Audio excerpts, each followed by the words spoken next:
Asha Jaquilla Degree went missing at the age of 9 from Shelby, North Carolina, United States.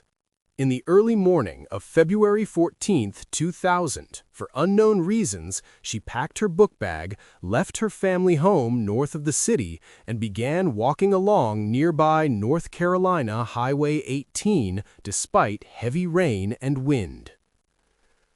Valentine's Day had arrived quietly in Cleveland County. There were no roses yet, no cards exchanged, no pink balloons drifting through grocery store aisles. Instead, the morning began wrapped in darkness, soaked by rain, and unsettled by a storm that seemed determined to erase whatever crossed its path. Shelby, North Carolina, was asleep. The kind of sleep that only small towns know, where streets fall silent early, where neighbors recognize the sound of unfamiliar cars, where the night usually passes without incident. But that night, February 14, 2000, was different. Wind pressed hard against houses, rain hammered rooftops with an urgency that felt almost deliberate. Power flickered in places, leaving some homes briefly in darkness before light returned. Outside, Highway 18 cut through the landscape like a black river, a two-lane road stretching north and south, bordered by trees and ditches, by fields and scattered businesses. At night, it was unforgiving, especially in weather like this. Visibility dropped. Headlights reflected off wet pavement. The road demanded attention from every driver brave enough to be on it. This was not a road meant for children, and it was not a night meant for walking. Yet sometime before dawn, a 9-year-old girl stepped out into that storm. She did not shout. She did not run. She did not leave behind chaos or broken glass or signs of force. She simply walked away. Inside the Degree family home, nothing appeared disturbed. The doors were closed, the windows intact, beds were neatly made. There were no notes, no messages, no explanation waiting to be found.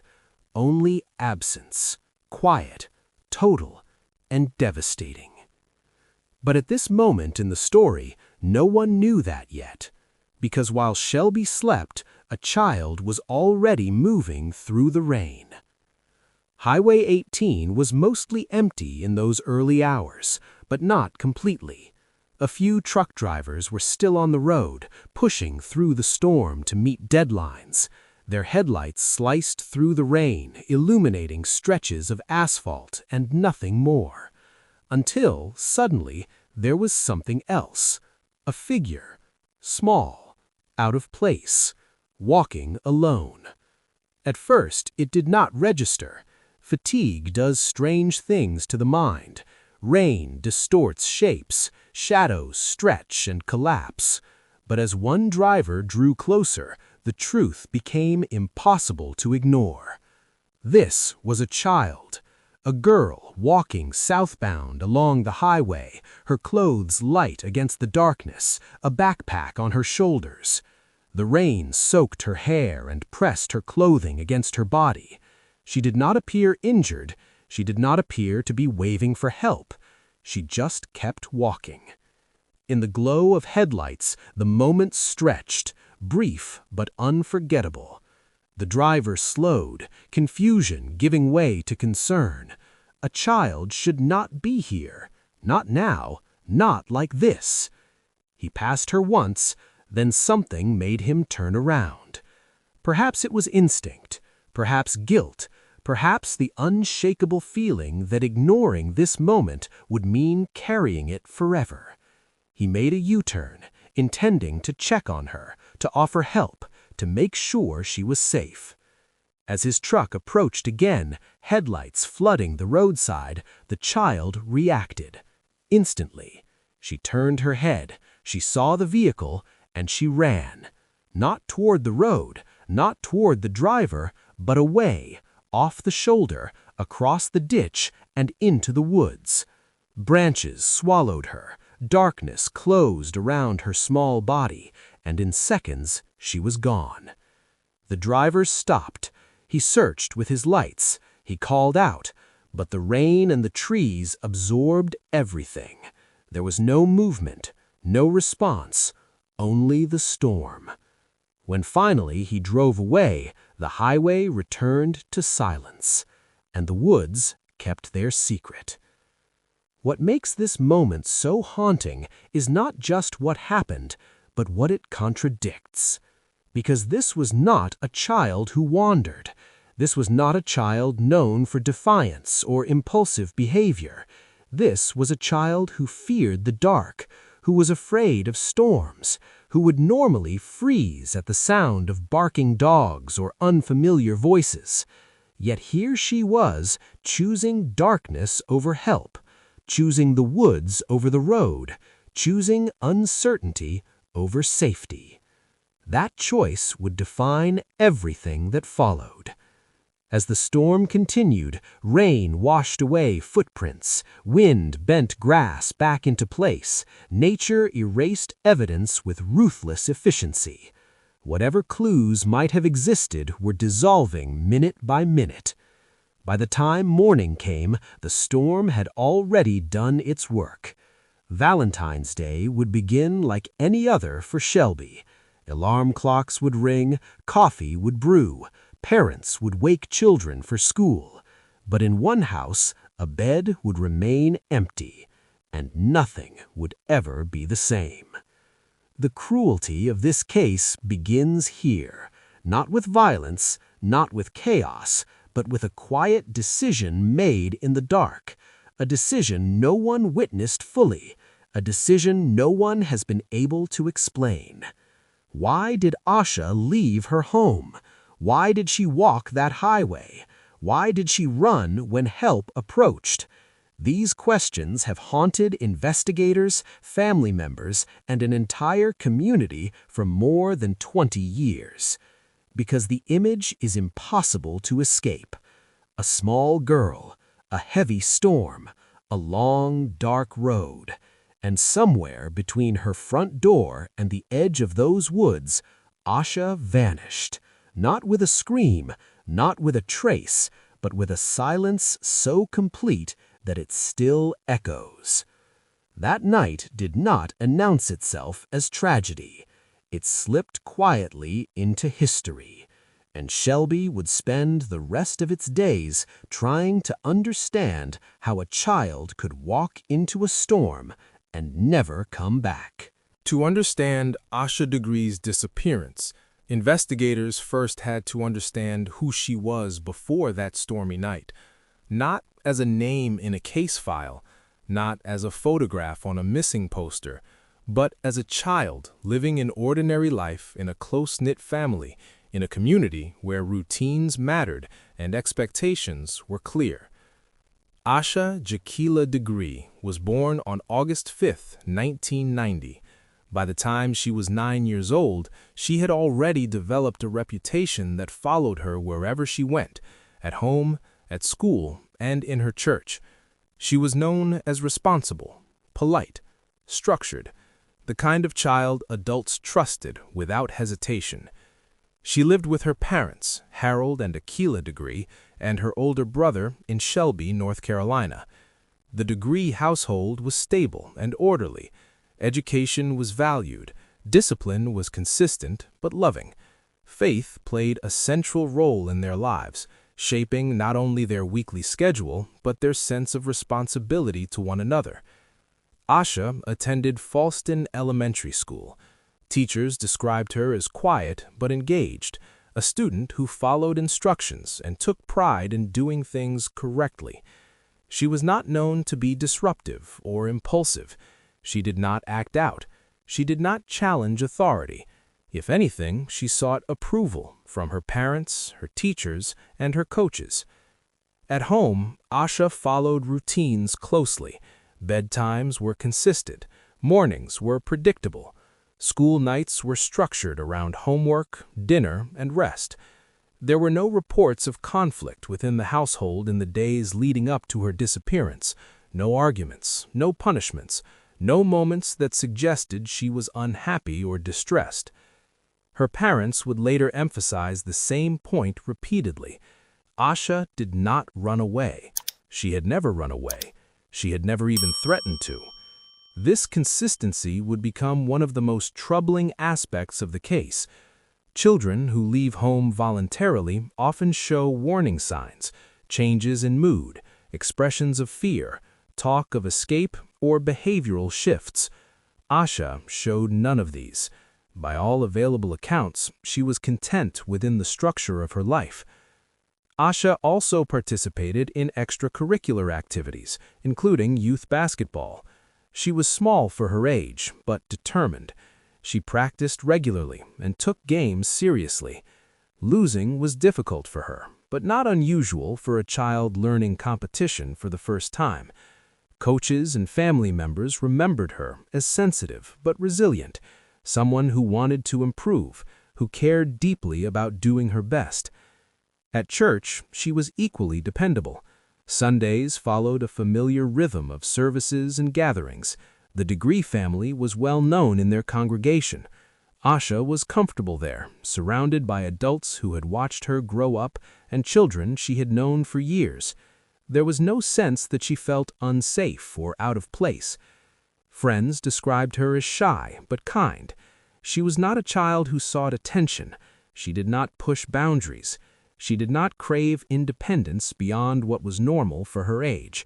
She enjoyed being at home. She enjoyed being with her family. This portrait of Asha Degree stood in stark contrast to the image created by her disappearance.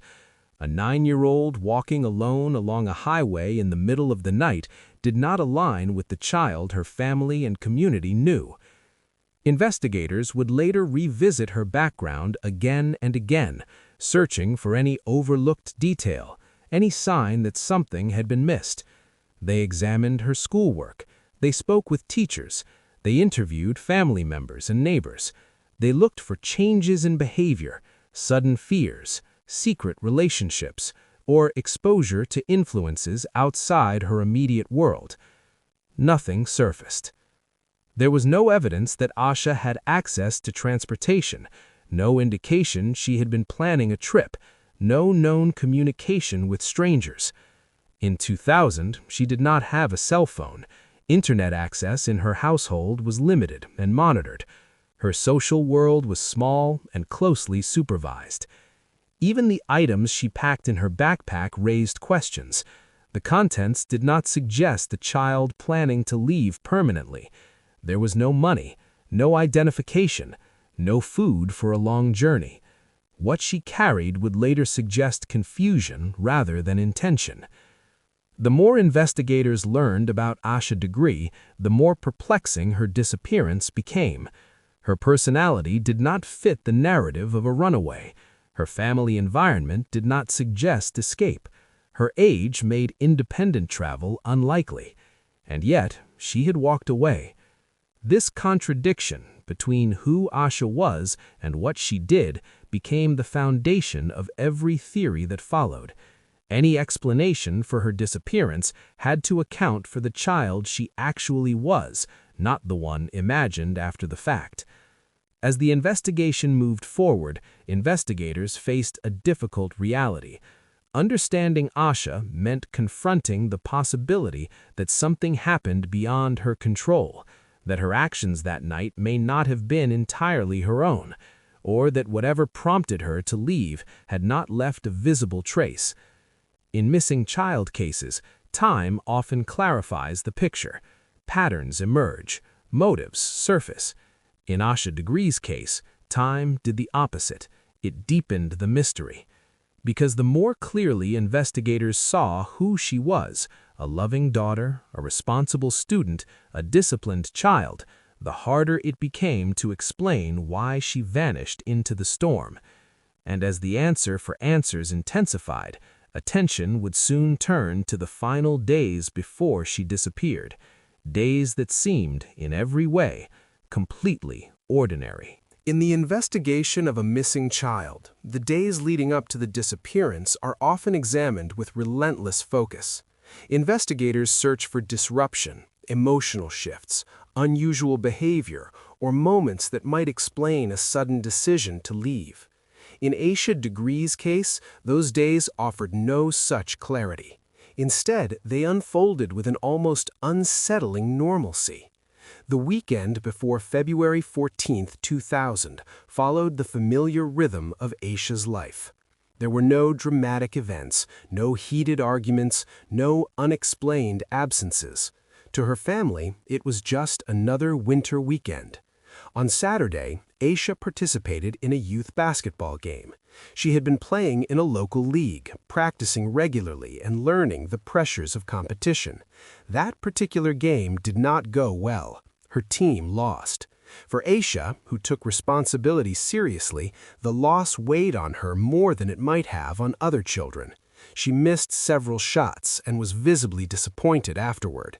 Family members later recalled that she cried after the game, but there was nothing unusual about that reaction. Children often struggle with loss, especially those who want to perform well and meet expectations. She was comforted, reassured, and reminded that effort mattered more than the score. By the time the evening ended, there were no signs of lingering distress. The following day, Sunday, was spent at church. The Degree family attended services as they always had. Asha participated normally. She followed instructions, stayed close to her family, and interacted with others in her usual reserved manner. There were no emotional outbursts, no withdrawal, no conversations that later stood out as concerning. That Sunday evening, the family returned home and settled into routine. Homework was completed. Clothes were prepared for the upcoming school day.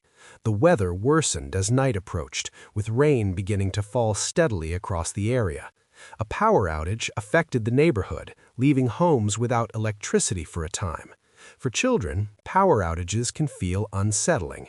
The house grows quieter, shadows deepen, familiar sounds change. But the outage was not unusual for the area during winter storms, and it did not cause panic. The family lit candles, stayed together, and waited for the power to return. Eventually, electricity was restored. The storm continued, but life inside the house returned to normal. Asha and her brother prepared for bed. They shared a room, as they always had. There were no reports of fear, no nightmares, no hesitation about sleeping. As the household settled into silence, nothing suggested that this would be the last night Asha Degree spent at home. Investigators would later scrutinize the basketball game closely. Some wondered whether the loss had affected her more deeply than anyone realized, but coaches and family members maintained that while Asha was sensitive, she was also resilient. She had lost games before. She had been disappointed before. She had never responded by withdrawing or acting impulsively. School, too, came under examination. Some early speculation suggested academic pressure might have played a role, but Asha was not struggling academically. She was doing well in her classes. Teachers reported no signs of anxiety or distress. There were no upcoming tests or disciplinary issues that might have caused fear. Even her relationships were unremarkable in the best sense of the word. She did not have conflicts with friends. She did not express fear of anyone at school or church. There were no reports of bullying. Her world was small, predictable, and closely supervised. The power outage would later take on symbolic weight, a brief moment of darkness before everything changed. But at the time, it was just another inconvenience in a winter storm. As the night wore on, rain battered the roof. Wind moved through the trees lining Highway 18. The road outside remained quiet, illuminated only by occasional passing headlights. Inside the Degree home, everyone slept. At some point during those early morning hours, Asha woke up. No one knows why. There was no alarm clock set for that time, no appointment, no reason to leave the house before dawn. Yet she got out of bed without waking her brother. She did not turn on lights. She did not make noise. She moved with intention and care. She packed her backpack. What she chose to take and what she left behind would later become a central focus of the investigation. But at that moment, there was no witness to her decision, no one to ask what she was thinking, no one to stop her. The days before her disappearance offered no warning, no clues, no cracks in the surface of her life, and that absence of explanation would haunt investigators and family members alike. Because when a child disappears without signs of distress or preparation, the question becomes far more troubling than where they went. It becomes how something so ordinary could end so suddenly. As February 14th approached its earliest hours, the storm intensified. Rain fell harder, wind grew stronger, and somewhere inside a quiet house in Shelby, North Carolina, a 9-year-old prepared to step into the unknown. The normal weekend was over. The nightmare was about to begin. Morning came slowly on February 14, 2000. The storm that had swept through Cleveland County during the night began to weaken, leaving behind wet roads, low clouds, and a heavy stillness. Inside the Degree household, nothing initially felt out of place. It was a school day, a routine day, a day that was supposed to unfold like every other weekday before it. Jaquilla Degree was the first to notice something was wrong. When she checked on her children before preparing for the morning, Asha's bed was empty. At first, the absence did not immediately register as panic. Parents often assume a child has gone to the bathroom or moved quietly around the house. But as moments passed, concern set in. Asha was not in the bathroom. She was not in the kitchen. She was not in the living room. Her brother was still asleep in their shared bedroom. He had not heard her get up. He had not seen her leave. The house was silent. Her parents searched every room, closets, hallways, the front and back doors. Nothing appeared disturbed. The doors were locked. There were no signs of forced entry, no indication that someone had come into the home during the night. Asha's backpack was missing. In that instant, concern turned into fear. Harold and Jaquilla Degree immediately contacted law enforcement. There was no hesitation, no waiting to see if she would return. They knew something was wrong. Their daughter did not leave without telling them. She did not go outside alone, especially not in bad weather, and she certainly did not leave before sunrise. Officers arrived quickly and began assessing the situation. They treated the case as urgent from the start. A missing child, especially one so young, triggered immediate action. Investigators questioned the family carefully but respectfully. They confirmed timelines. When was Asha last seen? Who had been awake during the night? Had she mentioned wanting to go anywhere? Had there been any disagreements or unusual behavior? The answers were consistent and troubling. Asha had gone to bed as usual. She had not expressed fear or excitement. She had not packed the night before. No one had heard her leave. As news spread through the neighborhood, volunteers began gathering. Friends, relatives, and community members joined law enforcement in searching nearby areas. Roads were checked, yards were searched, ditches were examined. The storm had ended, but the ground was soaked, making movement difficult. Attention quickly turns to Highway 18, the road closest to the Degree home. Officers began canvassing the area, asking residents and early morning drivers if they had seen anything unusual during the night. It was then that the first pieces of the timeline began to emerge. Several motorists came forward with similar accounts. They reported seeing a small figure walking along the highway in the early hours of the morning, between approximately 3:30 and 4:15 a.m. At the time, they had assumed it was an adult. Some thought the person might have been involved in a vehicle breakdown. Only after learning that a 9-year-old girl was missing did they realize what they had seen. The realization was chilling. Asha had been out there, alone, in the rain, on a highway. This information changed the scale of the search instantly. Law enforcement expanded the perimeter. Search teams were redirected to the areas where she had last been seen. the urgency intensified. By mid-morning, helicopters were deployed, tracking dogs were brought in, ground teams moved through wooded areas along Highway 18. Volunteers formed lines, scanning the ground for anything that might belong to Asha. But the storm had erased much of the physical evidence. Rain had washed away footprints, wind had scattered debris. The trail, if there had been one, was gone. As hours passed without results, fear deepened. A child missing for this long, especially one last seen walking into the woods, raised the most serious concerns. Investigators faced difficult questions. Had she been picked up by someone? Had she become disoriented and lost? Had she encountered danger after leaving the road? The answers were not coming. For Asha's parents, the morning stretched into an unbearable blur. Hope and dread existed side by side. Every passing minute felt heavier than the last. They remained close, answering questions, clinging to the possibility that she would be found safe nearby. But as daylight faded, that hope grew thinner. By the end of February 14, Asha Degree had not returned home. What began as a routine school morning had transformed into a full-scale missing child investigation, one that would soon draw state and federal attention. And as the search pressed on into the woods surrounding Highway 18, one truth became impossible to ignore. Whatever happened to Asha Degree did not end at her front door. It began there. As the search for Asha Degree intensified, investigators focused on the most concrete lead they had, the eyewitness accounts from Highway 18.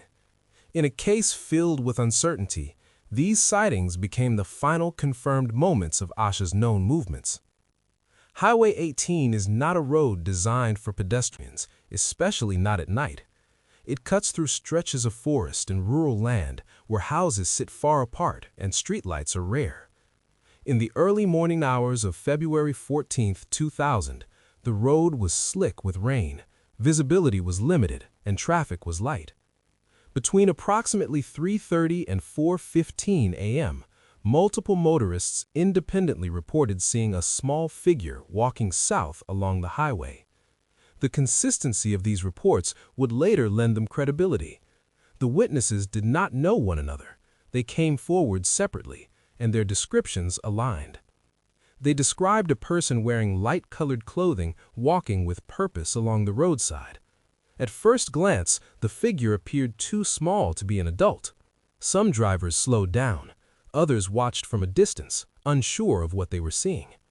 One motorist, concerned by the sight of someone walking in such conditions, decided to turn around to offer help. As the vehicle approached, headlights cutting through the rain, the figure reacted immediately. The child ran. She left the edge of the highway and disappeared into the woods lining the road. This moment, brief, silent, and irreversible, marked the last confirmed sighting of Asha Degree. Investigators later emphasized how unusual this behavior was. Children in distress typically respond to assistance by moving toward it, not away from it. Running into dark woods during a storm suggested fear, but fear of what remained unclear. The driver did not pursue her into the trees. In the darkness, with rain falling and uncertainty about what lay ahead, the moment passed.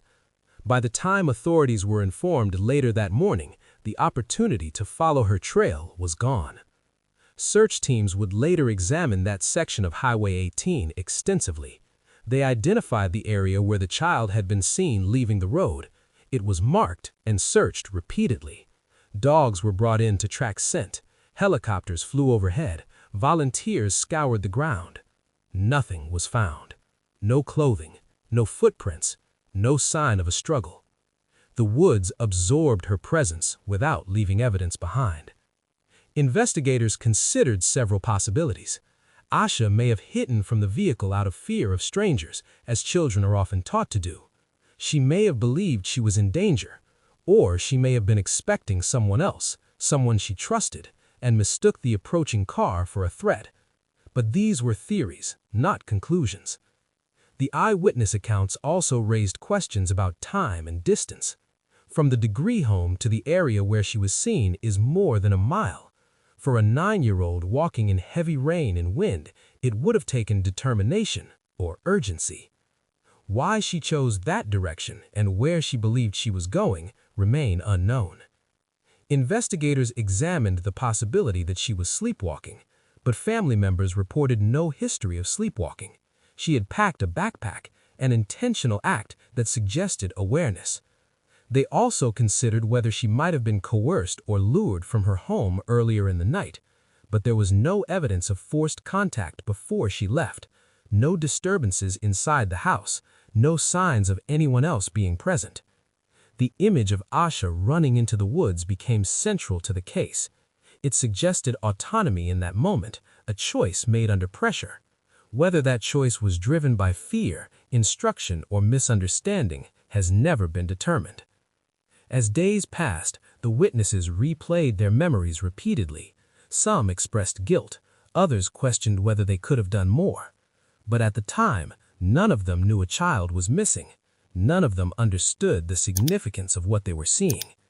Their accounts would become both invaluable and haunting, a narrow window into a moment that could not be revisited.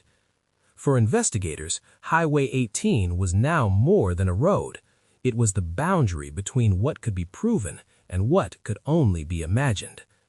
Beyond that line of trees, Asha Degree vanished completely. And as search teams prepared to push deeper into the surrounding woods, the case moved into its most uncertain phase, one where effort would be relentless, but answers would remain elusive.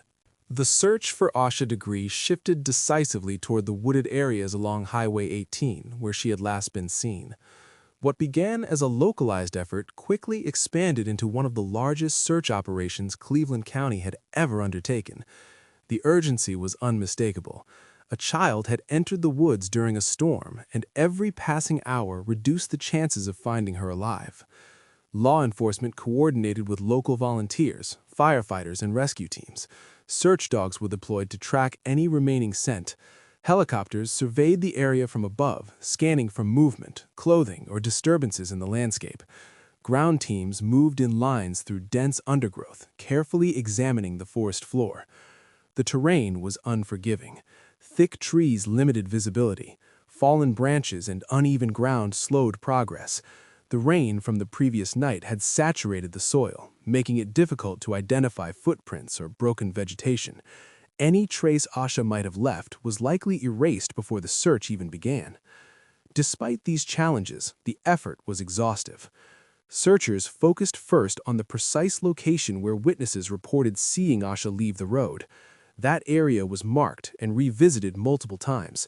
Dogs attempted to pick up her scent, but the weather had severely compromised tracking conditions. Rain and wind scatter scent particles, and the hours that had passed further reduced the dog's effectiveness. Teams expanded outward in widening circles. Creeks, culverts, and ditches were checked.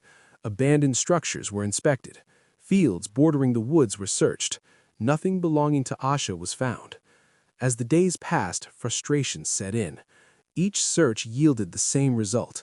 No evidence, no clues, no sign of where she had gone after leaving the road. Investigators began to confront a troubling possibility. If Asha had remained in the woods for any significant amount of time, something should have been found. Clothing, a shoe, the backpack she had carried. But the woods offered nothing. This absence of physical evidence suggested that whatever happened next may not have occurred in that area at all. One theory considered was that Asha may have been picked up shortly after entering the woods. If someone had been waiting or had followed her path, it could explain the lack of evidence. But there were no confirmed reports of suspicious vehicles in the area at that time beyond what had already been documented. Another possibility was that she had walked deeper into the woods and encountered natural hazards. But again, extensive searches failed to locate anything that supported this idea. As law enforcement worked, the community remained deeply involved.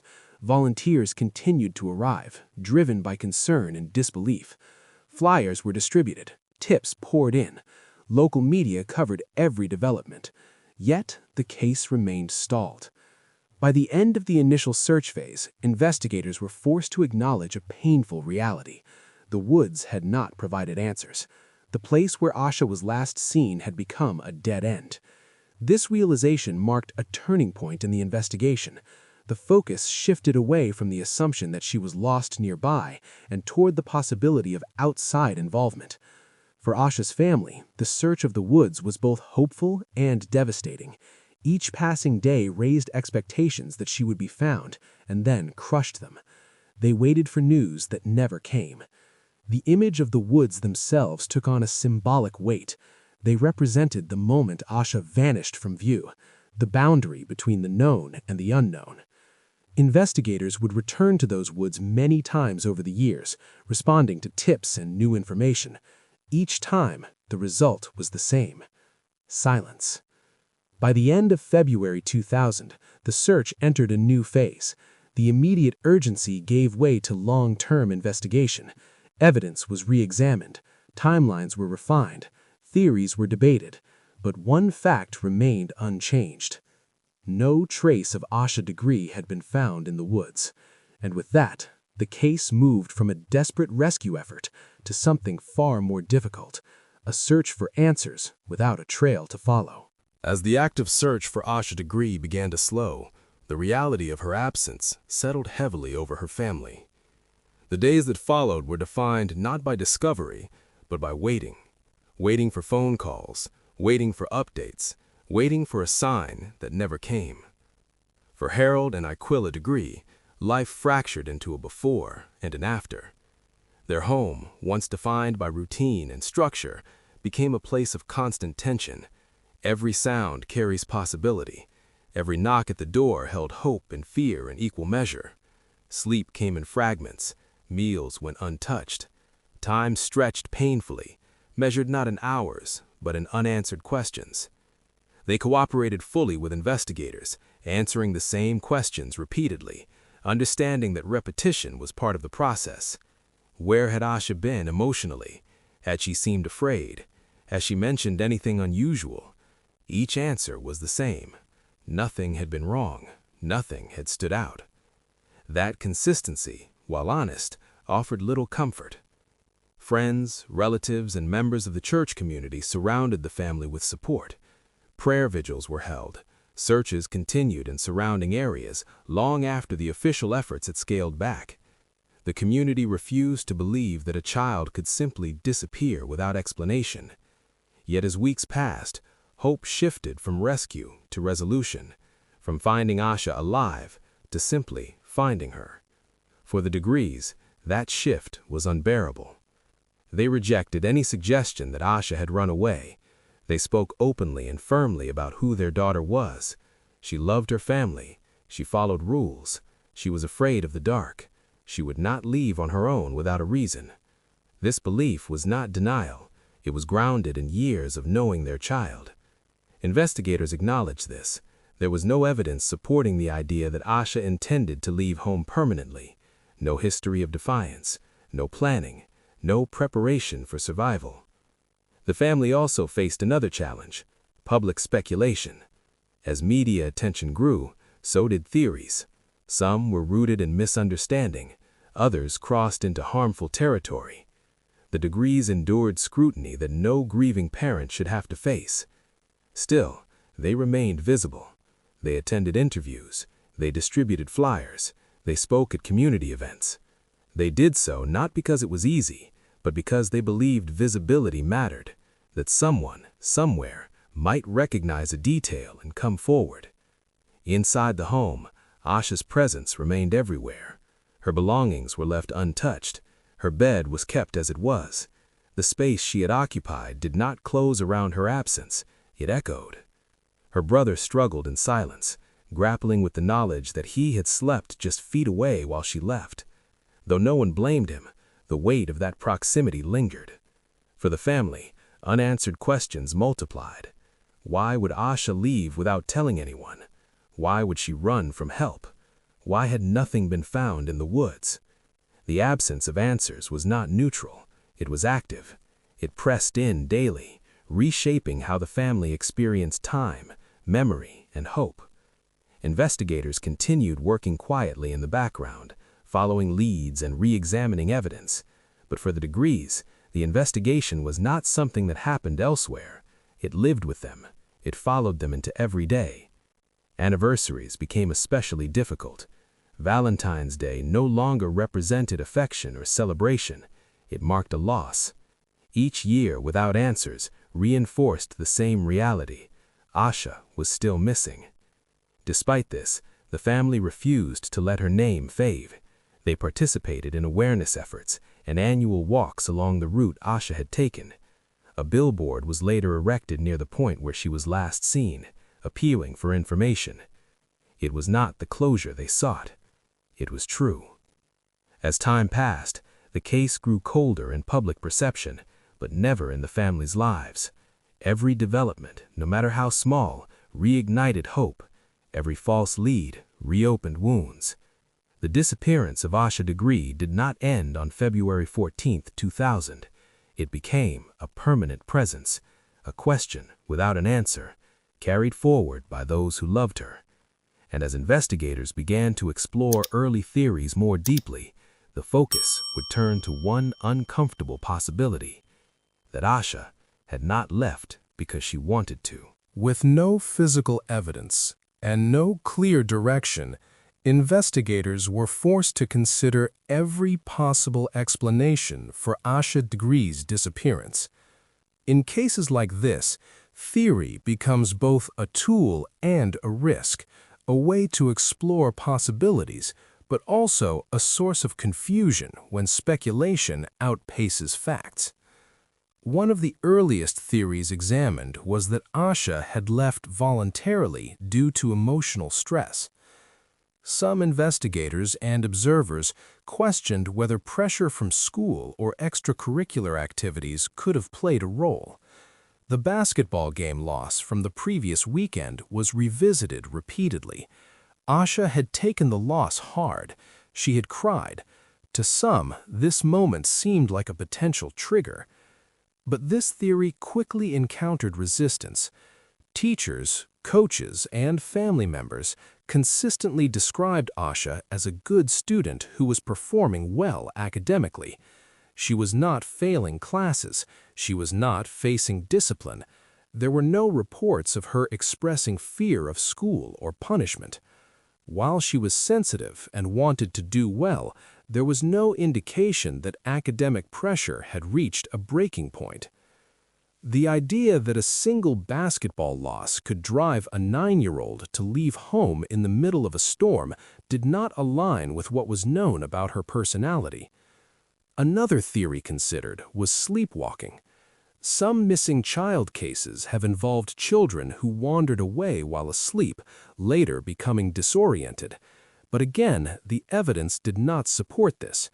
Asha had no known history of sleepwalking. More importantly, she had packed a backpack with deliberate care. Sleepwalking does not typically involve complex, purposeful actions. Investigators also explored the possibility that Asha had been lured from her home. This raised difficult questions. Had someone gained her trust?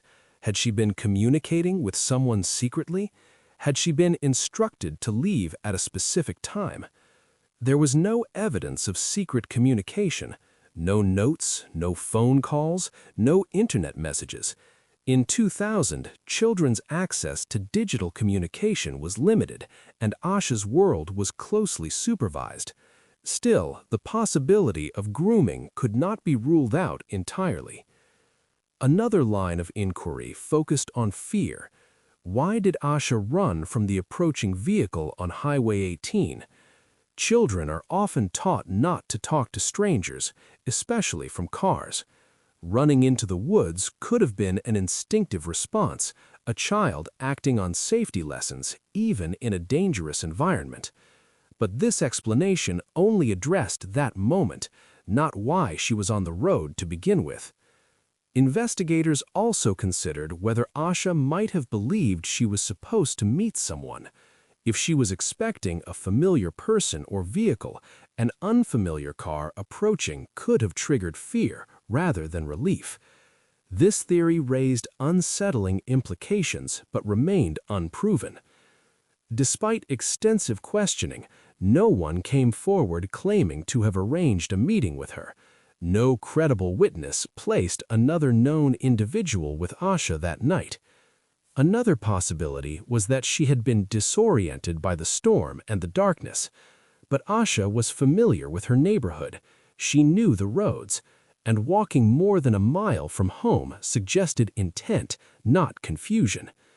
As theories accumulated, none fully explained the known facts.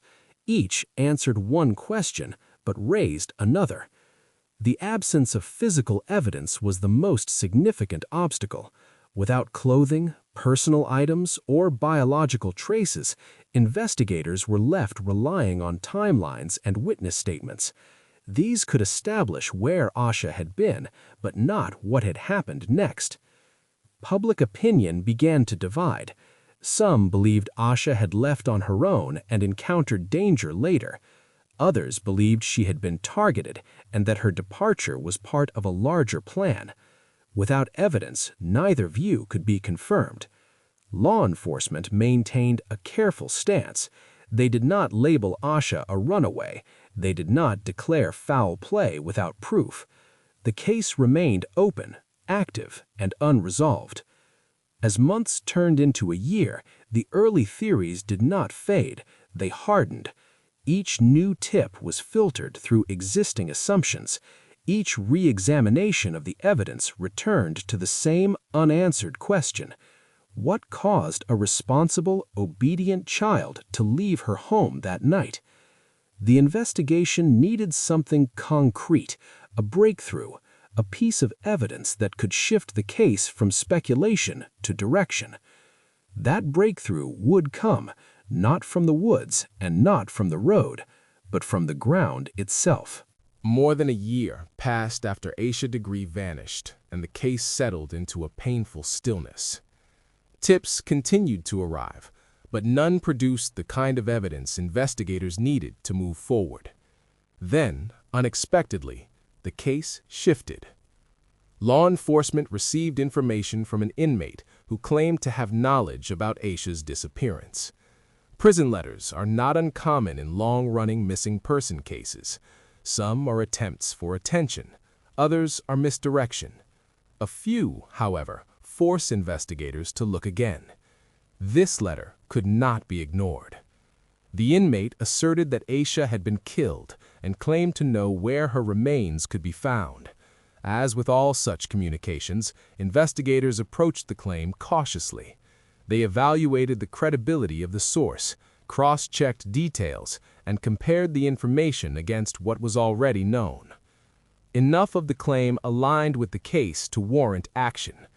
Law enforcement obtained search warrants and initiated a new operation, one that reignited public attention and renewed hope for long-awaited answers. The search focused on areas not previously examined, places far removed from the original disappearance site. This was a critical development. Up until this point, most searches had centered on Highway 18 and its surrounding woods. The inmates' information suggested something different, that Asha's disappearance might have involved transportation, movement, and concealment beyond the immediate area. During this phase of the investigation, authorities recovered items they believed could be relevant to the case. Among them was a green AMC Rambler, a vehicle model that would later be publicly identified as a vehicle of interest. The significance of the vehicle was not fully explained at the time, but its recovery marked a notable escalation in the investigation. Law enforcement emphasized that the discovery did not constitute a proof of a crime, nor did it confirm the inmate's claims. It was evidence, potentially meaningful, potentially not, that required careful forensic examination. As news of the search spread, the public reacted with cautious optimism. For the first time in months, the case appeared to be moving again. The possibility that someone had come forward with direct knowledge offered a fragile sense of momentum. For Asha's family, the development was both hopeful and terrifying. Any new lead carried the promise of truth, but also the risk of devastating confirmation. Still, they supported the investigation fully, understanding that answers could not come without difficult steps. Investigators remained measured in their public statements. They did not validate the inmates' claims outright. They did not announce conclusions. They acknowledged only that new information had prompted renewed investigative activity. Behind the scenes, forensic teams examined recovered items meticulously. Soil samples were analyzed, vehicles were processed, evidence was cataloged and preserved. Each step was slow, deliberate, and constrained by the need for accuracy. Despite the intensity of the effort, no public announcement followed confirming the location of Asha's remains. No charges were filed. The case did not close. What the prison letter ultimately provided was not resolution, but direction. It reinforced what investigators had begun to suspect, that Asha's disappearance may have involved outside assistance, and that the truth might lie far beyond the place where she was last seen running into the woods. As the investigation continued, another crucial piece of evidence would resurface, something found years earlier but not fully understood at the time. A backpack, and inside it, items that raised more questions than answers. 18 months after Asha Degree disappeared, the case delivered one of its most significant and unsettling discoveries. In August 2001, far from the place where she was last seen, construction workers made an unexpected find. Buried near a construction site along Highway 18 in Burke County, near Morganton, North Carolina, more than 25 miles north of Asha's home, a backpack was unearthed. It belonged to Asha Degree. The location immediately raised questions. This was not an area connected to her known movements. It was not along a route she had been seen walking, and it was not a place a 9-year-old could reasonably have reached on foot. The backpack had been wrapped in plastic trash bags before being buried. That detail alone shifted the direction of the investigation. Plastic wrapping suggested deliberate concealment. Someone had taken steps to preserve or hide the bag. This was not consistent with an accidental loss or a child discarding belongings while wandering. Inside the backpack were items that confirmed it belonged to Asha, but there were also objects that did not belong to her.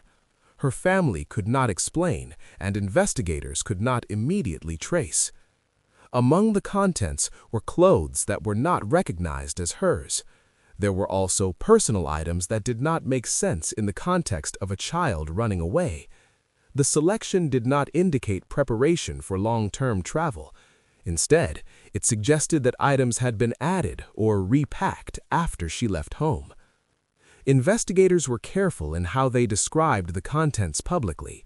They did not release every detail. They did not speculate openly, but the message was clear.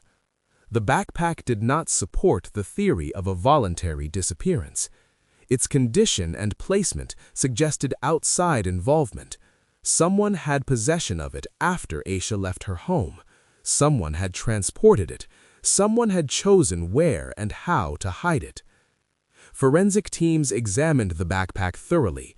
They tested it for biological evidence. They analyzed fibers. They documented the wrapping and burial method. Every detail was preserved, knowing that even small findings could later become crucial. The discovery reignited the investigation nationally. Media coverage surged, tips increased, law enforcement agencies beyond North Carolina renewed their involvement. The FBI continued assisting, recognizing the significance of the find. For Asha's family, the backpack was devastating and clarifying at the same time. It confirmed their belief that she had not simply wandered off and gotten lost, but it also confirmed something far more painful, that someone else had been involved after she disappeared. Still, the backpack did not answer the most important questions. Who had taken it? Why was it buried so far away? And where was Asha? The location of the find introduced new logistical possibilities. It suggested access to a vehicle. It suggested planning. and it suggested that whoever was responsible had taken steps to distance evidence from the original scene. Investigators began re-examining tips related to vehicles seen near Highway 18 in the early hours of February 14. They revisited reports that once seemed insignificant. They looked again at people who lived or worked along routes connecting Shelby to Morganton. The case now had a physical anchor, something tangible that proved Asha's disappearance extended beyond the woods. Yet, even with this breakthrough, the trail went cold again. No fingerprints led to an arrest. No DNA produced a match. No witness placed a suspect with the backpack.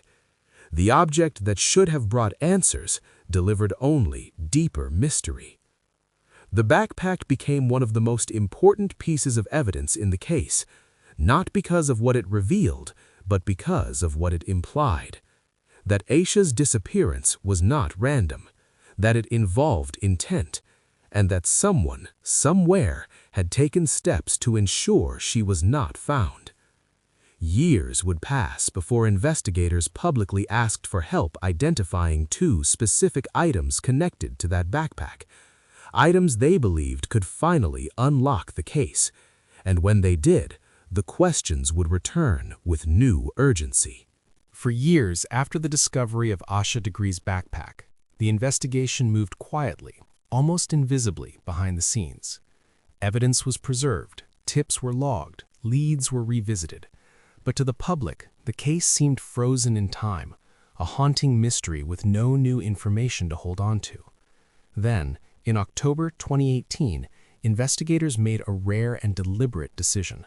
They spoke directly to the public again. Law enforcement announced that they were seeking help identifying two specific items connected to Asha's case, items that had been found among her belongings but were not believed to be hers. Investigators stated clearly that these objects were critical, not incidental. They believed that someone, somewhere, would recognize them. The first item was a children's book, McElligot's Pool by Dr. Seuss. The book itself was not unusual. It was a widely published title, familiar to many households. But investigators emphasized that it did not belong to Asha. Her family had never owned it. It was not checked out from her school library, and no one in her immediate circle could explain how it came to be associated with her disappearance. The second item was a New Kids on the Block concert t-shirt. The shirt was particularly striking. New Kids on the Block were at the height of their popularity in the late 1980s and early 1990s. Their fan base was largely older than Asha.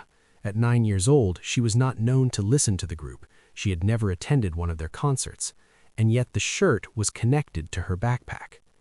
Investigators believed these items were not random.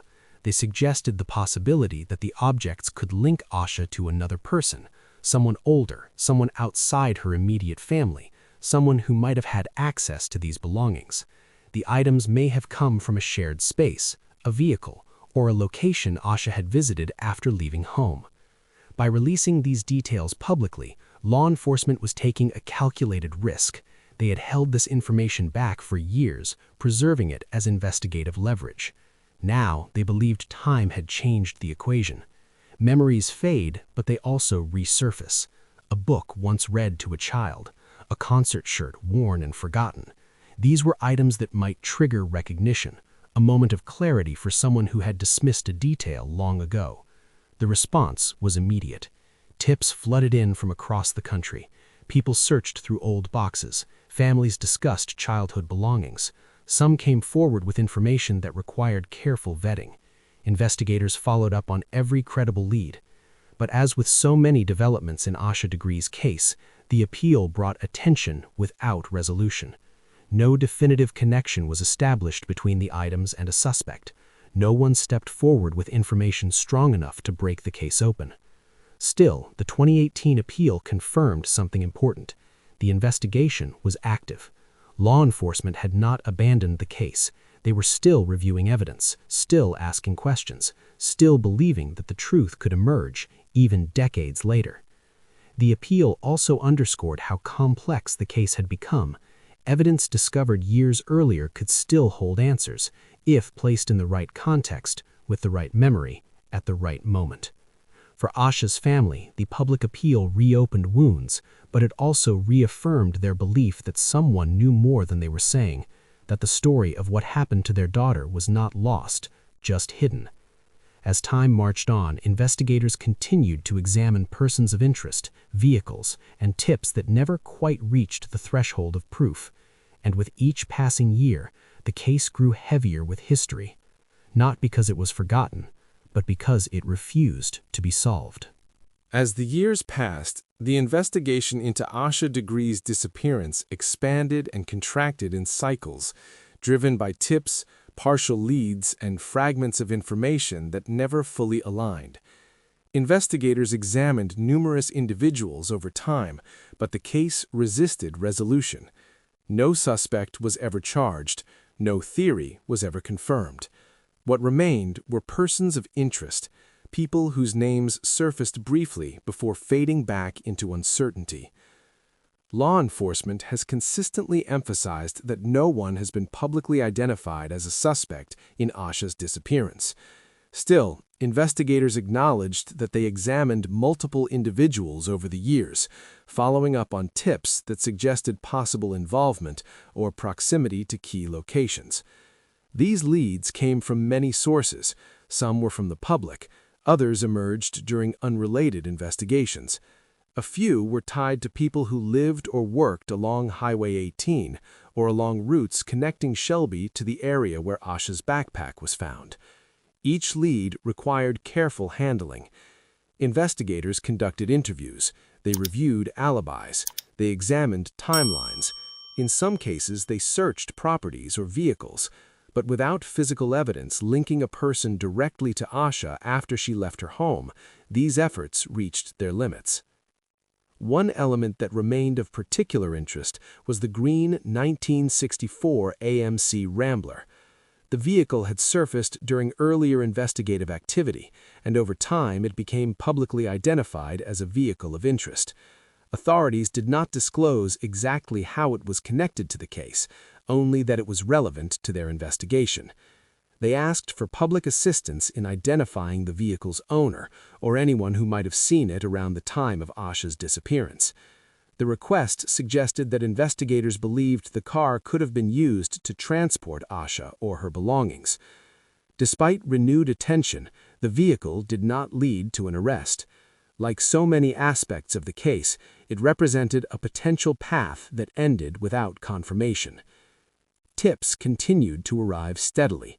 Some were detailed, others were vague, many were impossible to verify due to the passage of time.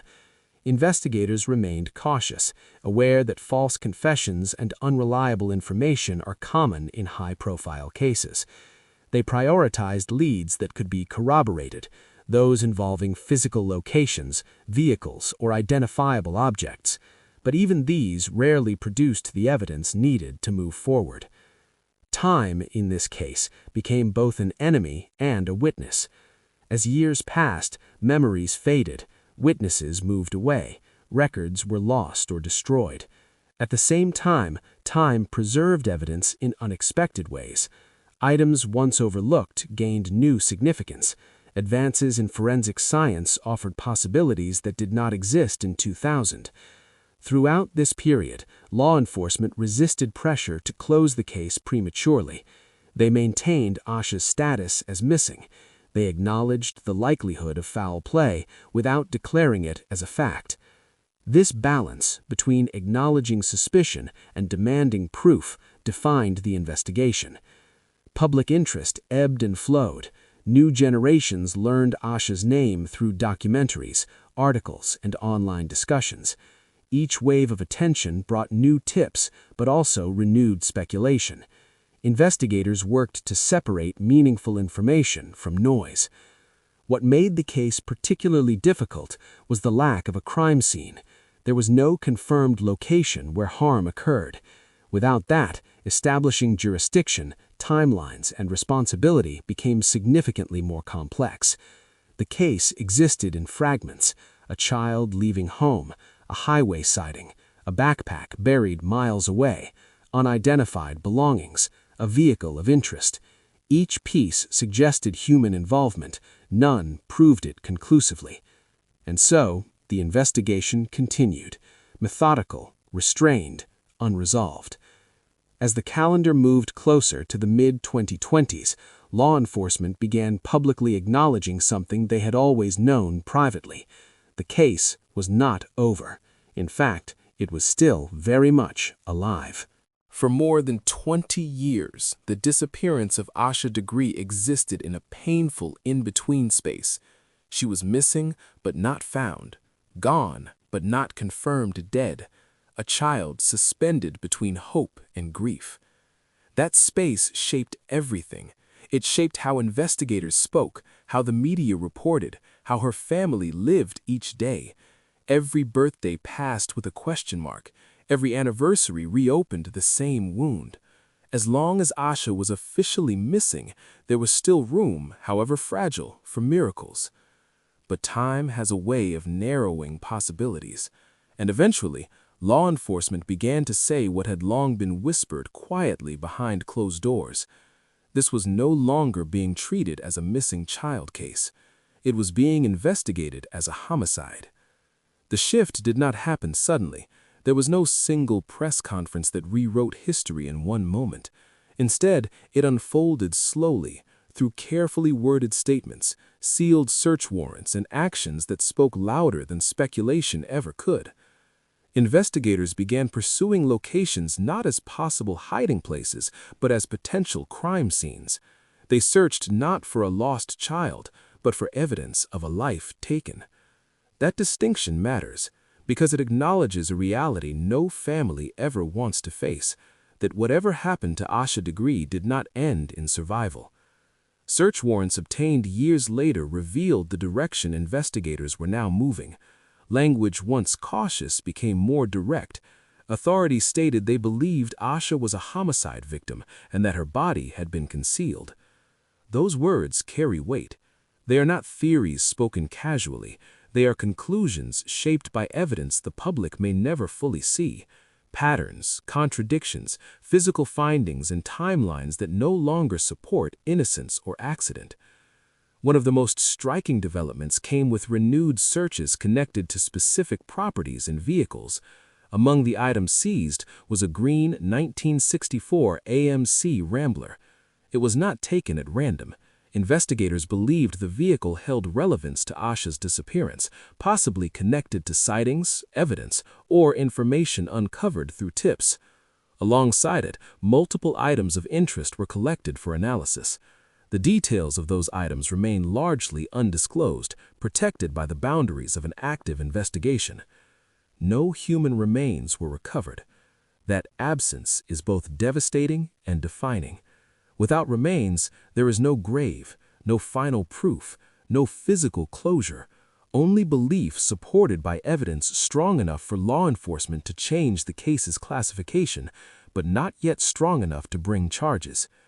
For the family, this shift came with complex emotions. On one hand, it validated what they had feared for years, that Asha did not simply wander off, that something intentional and violent happened to her. On the other hand, it closed a door that had remained slightly open for decades. The door that whispered, maybe she survived. The transformation from missing to homicide also reframed every earlier clue.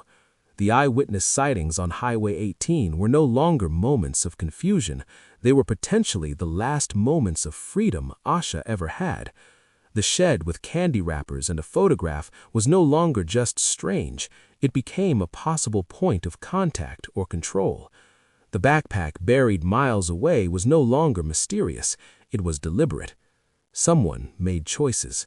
Someone took steps to hide evidence. Someone believed they could outrun time. False confessions over the years complicated the investigation, pulling resources and attention away from legitimate leads.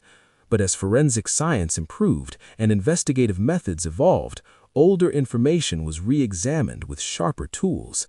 What once looked like coincidence began to look like pattern. What once felt impossible began to feel intentional. And through it all, the central question remained unchanged. Who did this, and why has no one been held accountable? Homicide investigations without remains are among the most difficult cases law enforcement faces. They rely heavily on circumstantial evidence, witness credibility, and corroboration across decades. Memories fade, landscapes change, evidence degrades. And yet, someone still knows. Because crimes of this nature rarely exist in isolation. There are movements, vehicles, conversations, behaviors, small details that once seemed insignificant but grow heavier with time. Investigators believe that Asha's body was concealed. That belief alone suggests planning, control, and intent. It suggests an individual or individuals who acted with enough confidence to believe they would never be caught. But confidence does not erase truth. It only delays it. The passage of time has not weakened this case. In many ways, it has sharpened it. People who were once afraid may no longer be. Relationships change. Loyalties shift. Guilt ages differently than innocence. What was once protected by silence may now be vulnerable. For the public, the reclassification of Asha Degree's case forces a reckoning. It challenges the comfort of mystery and replaces it with the reality of violence against a child. It asks harder questions. It demands more accountability. This was not a child lost to the woods.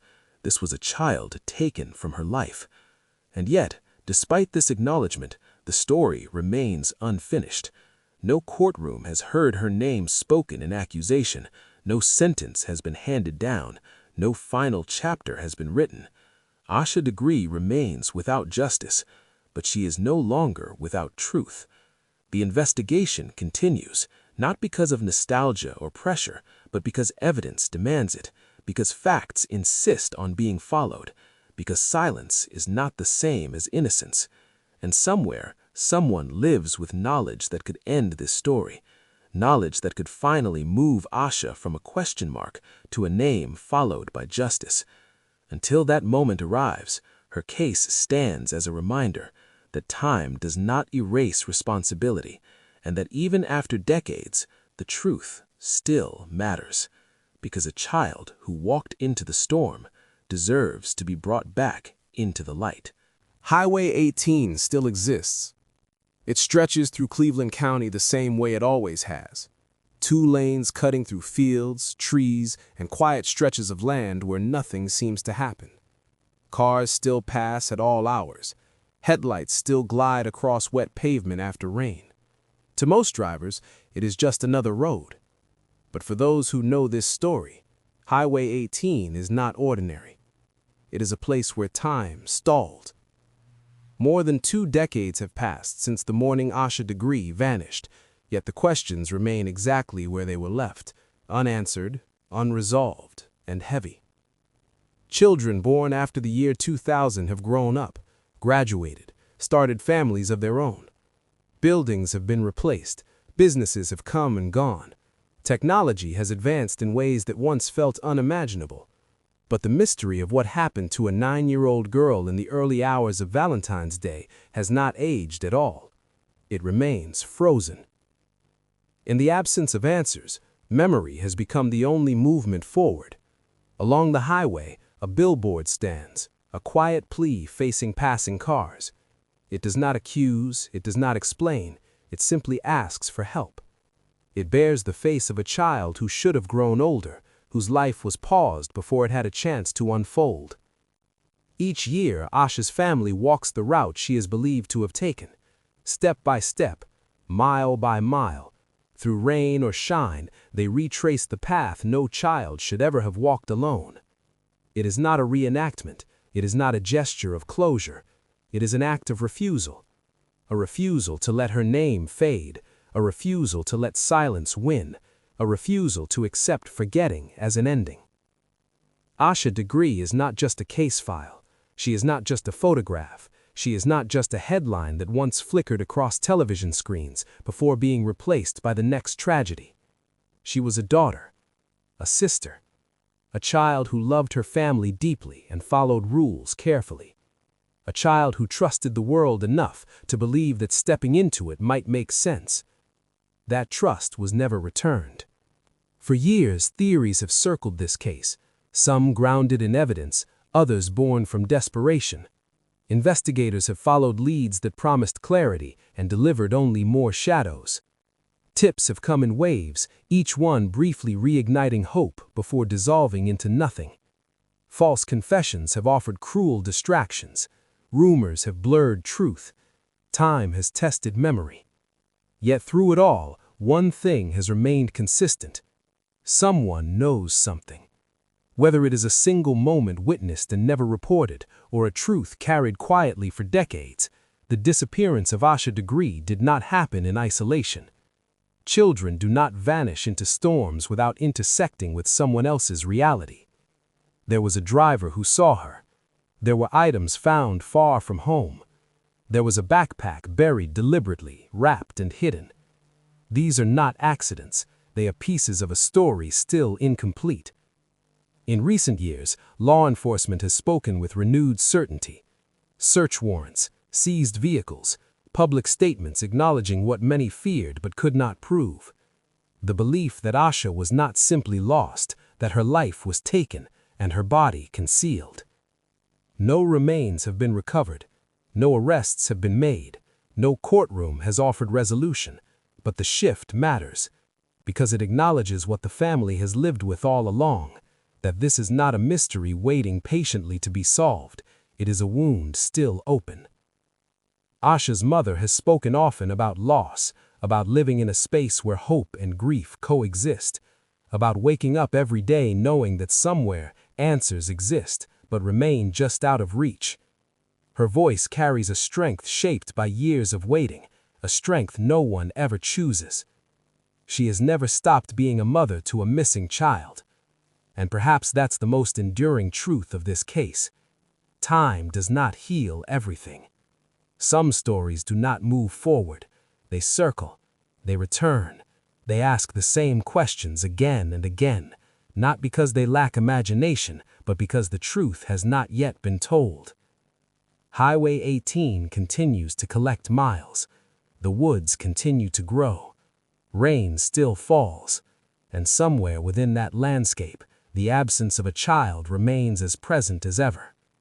When people say a name long enough, it becomes more than sound. It becomes a reminder, a responsibility, a promise. Asha Degree. Her name still walks that highway, not as a ghost, not as a legend, but as a question directed at all of us. What do we do with the stories that remain unfinished? Do we let them fade into background noise, softened by time and distance, or do we carry them forward, even when they are uncomfortable, even when they ask something of us? Because unresolved cases do not disappear on their own. They wait. They wait for courage. They wait for memory. They wait for someone to speak. And until that moment comes, Asha's story remains suspended between what is known and what is hidden, between hope and grief, between past and present. This is not a story with an ending. It is a story with a responsibility. To remember, to share, to keep asking. Because somewhere, someone still knows what happened on that road in the rain. And silence after all these years is no longer an answer. Share this story. Keep their names alive, because somewhere, someone still knows what happened to the Asha Degree.